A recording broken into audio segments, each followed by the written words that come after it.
It's Friday, June 28th, 2019, and this is the Pro and the Con Show, and my name is Michael James Ott. I'm your host. Welcome to the show once again, 15 to 20 minutes every day. Trying to do a little bit, at least participate as best I can in the the community that we live in, these United States. Again, the purpose of the Pro and Con Show is to encourage people to look at the news, the who, the what, the where, and the when, and embrace, both sides of the issues, right? At least understand them, the pro and the con, the good and the bad, the for and against. And based on a more fulfilled knowledge of these things, come to the table as far as talking to your friends and neighbors and congressmen, hopefully, and senators and the president about what you think should happen going forward. So one of the things that I do is I look at the different websites and point out, there's a fair amount of bias. So there's some of the websites that I look at are left-leaning, some of them are right-leaning.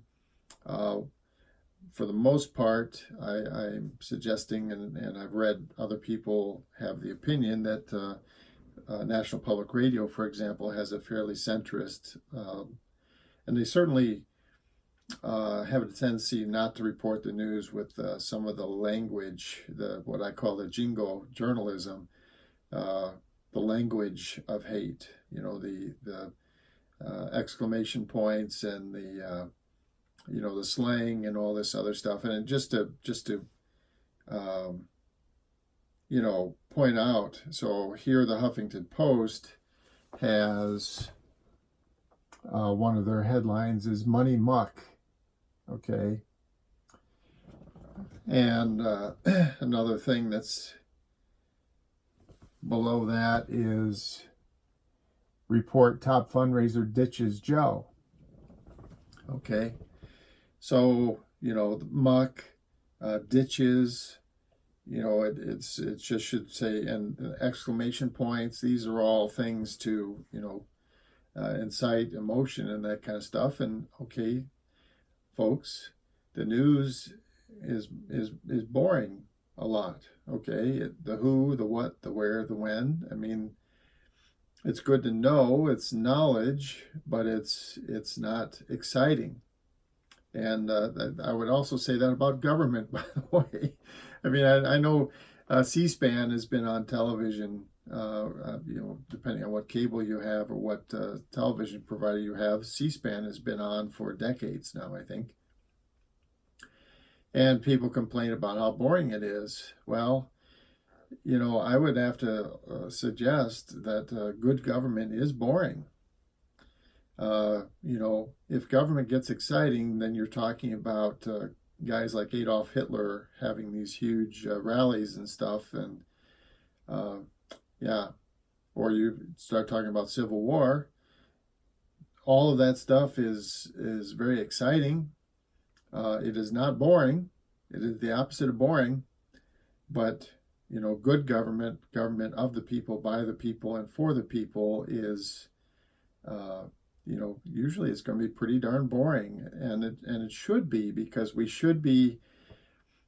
I don't want to imply that it won't be interesting or we shouldn't be interested in it, but as far as all this excitement and stuff, or entertainment, shouldn't be expecting entertainment from your legislators or the President of the United States, for that matter. It's not their jobs to entertain us. It's their jobs to represent us and do what's right for us so that things are better. Okay? So that every day as we go about our business, go to work, or live our lives in our homes, or whatever it is that we're doing that day, we feel better, safer. We have a greater opportunity to enrich our lives. That's the whole thing. So I'm going to So I pointed out a couple of things here on the Huffington Post about them trying to elicit emotion and that kind of stuff, which of course drives ratings. But again, the news isn't about ratings. That's why the news, when it was reliable and reasoned and factual, it was half an hour on what was then 3 national networks, and it was forced upon them. And they did it not because they were trying to make money. They did it because they had to, and they tried to get, to have like the best news team or whatever, just to, try to get a little bit of ratings or something for those time periods. But really, news for years and years and years was a loss leader at the various networks, and they just did the best they could with it. And of course, we had guys like Walter Cronkite and that kind of stuff, who just told us the news. So anyway, let's go to NPR, because again, I would offer that this is a good source of news as I read through these things, and I have been now for many weeks now. And like I say, I research these things online and try to get some kind of consensus from other viewpoints about these different things. So anyway, in last night's debate, Mr. Biden got into kind of a semi-heated, it wasn't massively heated, but semi-heated exchange with Kamala Harris. And it was about the busing. And so here on NPR, right at the beginning of their website, there's the report that Mr. Biden supported a constitutional amendment to end busing. And then also Mr. Biden is out there on the campaign trail today trying to defend his civil rights record. And so, this is the truth is very complex. This is another thing that I've said many times. The truth is a very complex thing, and one of the problems with the debates or any of the political things that you see is they try to have a sound bite or something. They try to squeeze something into 15 seconds or 30 seconds or something like that. Well, the truth is much more complex. It takes time to talk about the truth, to understand the whole truth. I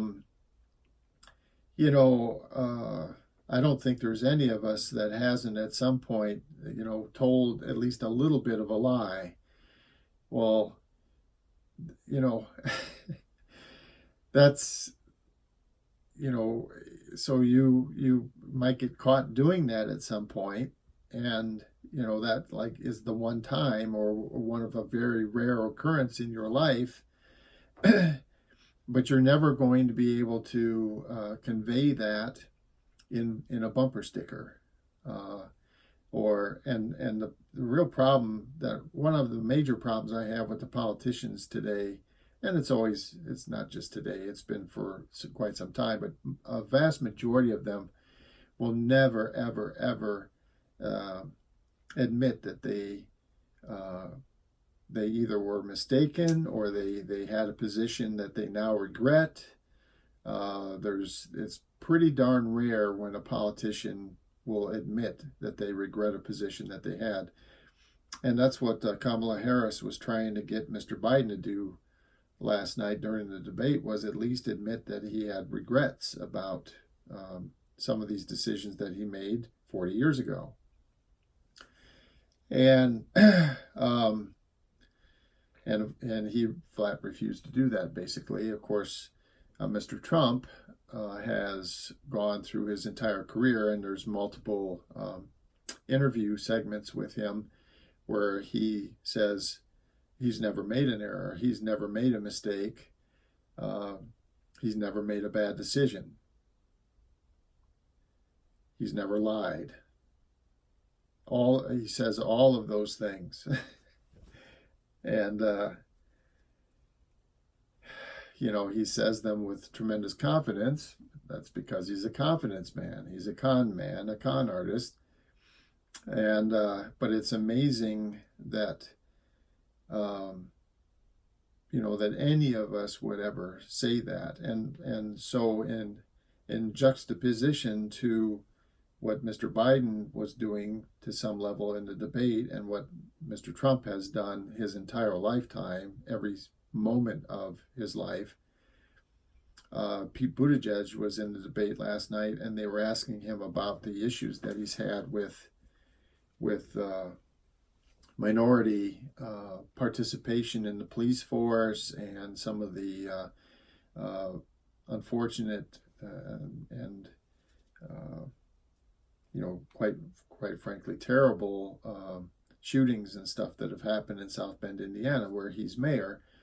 And rather than try to gloss over it, try to explain away why he as mayor should not take any blame on any of what South Bend has been seeing, he said, I'm not getting it done. I have failed to do this.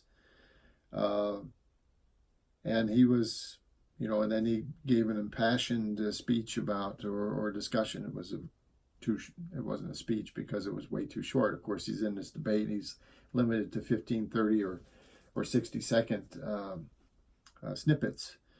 But he did I thought, a compelling job of explaining that the nation obviously suffers from this. This is an issue that is a nationwide issue. It's more of an issue in some areas than others, but for sure it's a nationwide issue. And the answer has eluded us so far, and it has eluded Mr. Buttigieg so far in South Bend, Indiana. People have made some progress or made some attempts to resolve this, and one of the things that's becoming more and more prevalent, which I agree with, is the use of these body cams, so that at least there's a video and audio record of what's going on during these confrontations with police. So that's a good thing. At least we have information.